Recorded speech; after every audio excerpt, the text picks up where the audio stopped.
places then. Yeah, also seeing on the other side for Moony Blues, Hydran, Isla, Chizuru is just a super duper good team. A team that you can kind of put together however you want, and you can see it right there.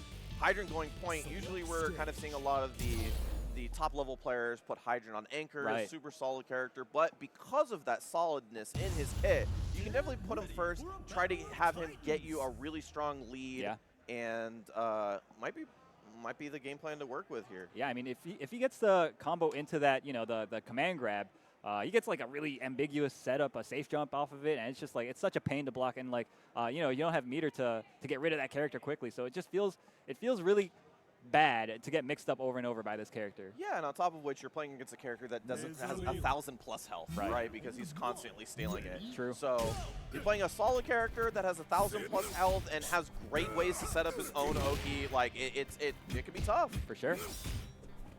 And Oyash in particular might have some issues getting in. I mean, that fireball can potentially. Oh, okay, here we go, grabbing the grappler. Ooh, stayed in front. Very ambiguous. We're seeing it again. Moony Blues, of course, has been playing this team for a long time, so he's got the game plan down. Wow. Yeah, and this can be one of the difficulties with Oyash. He's not a character that has a lot of opportunities to get in. It's kind of a character that just wants to be rewarded once he gets in, but he can play point just because he's a grappler. Sure. If you're a grappler in KOF, you can play point. So yeah. But we're going to the Clark. Clark loves being in second because he loves meter and being able to confirm anything into his EX run grab. So let's see if he can finally get something started here. But dude, Moony Blues with the Hydran is making it real rough. Nice, okay. Catches him out of the air, him in the corner. Oh, kind of hesitated on the offense. You really just have to make your decision and like commit to it, right? Yeah. Oh, a little bit too far. Oh my goodness, that was nasty. They tried to make a hard read on something and it just did not work out. Moony Blues going into the third round, very, very healthy. All right, where we got Shermie, 3.5 bars, can do quite a bit of damage, possibly like a 2-touch, you know, game if she finds the hits. Yeah, this is a character that has ways to force herself in.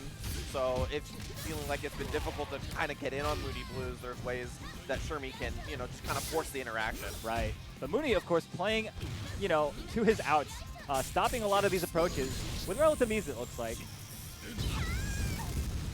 Nice confirm into super, just pretty much spending anything at this point because it's all extra credit. Big hit though. All right, this isn't going to be enough. Oh, there we go. That a bit of a waste of meter, but whatever. Get that character out of here. It feels bad, but sometimes you just need to take the next step forward. Yes, for sure. Yeah, you can't dwell on it. Yeah. That is some of the things that we see a lot of like the best players in the world do. They're very good at judging how much damage is needed, so they'll do, like in that situation, maybe just the level 2. Right. The combo selection is just on another level from those guys, and it's not something people really talk about a lot, but it's a skill. It's difficult. You have to learn it. Yeah, and those guys actually just learn it by constantly playing, labbing, understanding how much damage those combos are going to do. Right. One of the cool things about KOF is that there's characters that do have a lot of combos and a lot of different variants within their kit, and some characters kind of just do the same combo, right? And so you just kind of have to like, oh, I'm doing this starter, so I'm doing this much damage. It can be kind of, you can benefit a lot from like just looking at your combos in training mode and being like, okay, I'm doing this much damage. Yeah.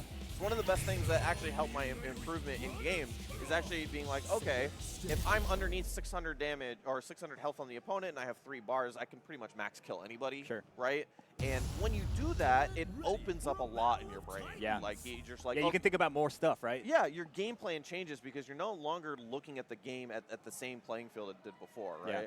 So you can do stuff like, okay, if I hit this combo level 2, they're going to die, right? And that gives you the opportunity to be like, okay, if I just hit this, then it's going to work, and then I can set up the game plan beforehand. Exactly, and yeah. that's how Playing it to your gets outs, right? Ooh, so Omega Rugal. Rugal, okay. I think this character is actually really good. Yeah, he's pretty good, honestly. I think, I mean, it's interesting. It's like a lore matchup, right? So Yeah. I don't see this matchup too often, personally. I think I get the idea, though. I think DifficultAI wants to play a character that can play the Fireball War, doesn't necessarily have to go in, and does have ways to anti-air his opponent. Exactly, yeah. Nice, beats him in the air, but a great Moon Slasher. Wow, baits out the Genocide Cutter, and now you have to guess. Perfect spacing, too. You see Moony Blues just right outside of the DP. Nice. Yeah, so far this game plan is working out a lot better for DifficultAI than before. Oh, look at that, just charging. Yeah, getting to that chip point, though, it's going to be rough. Ah, expected a jump, I believe. You see that quite often, but sometimes you fidget and you press that button when you don't mean to. It's tough when you put that in your brain that you want to, like, okay, I want to do this. I want to hit confirm this with the super or EX move. You sometimes give yourself false positives. Right. Oh, good block on that. But yeah, this matchup gave DifficultAI a lot of trouble last game. Wow, and chases down the roll away. Moony Blues has seen that 1,000 times.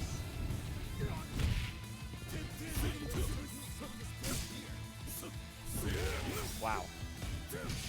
Oh. Ah, man. You always think you get to go in, yeah. you know, but those charge players are always charging in those situations.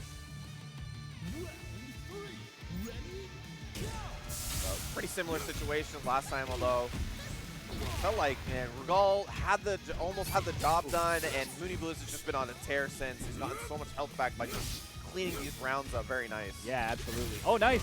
Gets underneath the far D. It doesn't spend any meter, though. I'm not sure about that one. Probably messed up the input is all. You know, stream nerves, all that type of stuff. Yeah, kind of reaching on that one, unfortunately. Going to spend the level 1, and that is going to be it. A very clean 2-0 for Moony Blues. Yeah, good stuff. Moony, of course, I expect him to go pretty far. He's been doing really well every single, every year I think he's improved his placings at these tournaments. So, yeah, would love to see him go far. Of course, one of the original homies from back in my days in Chicago. So. Yeah, I pretty much every time I was going out to Frosty Faustings for KOF, back in the 14 days, he was always making, like, you know, top 16, top 8. I remember commenting a lot of his matches. Yeah, man. He's a staple in this scene. For sure, for sure.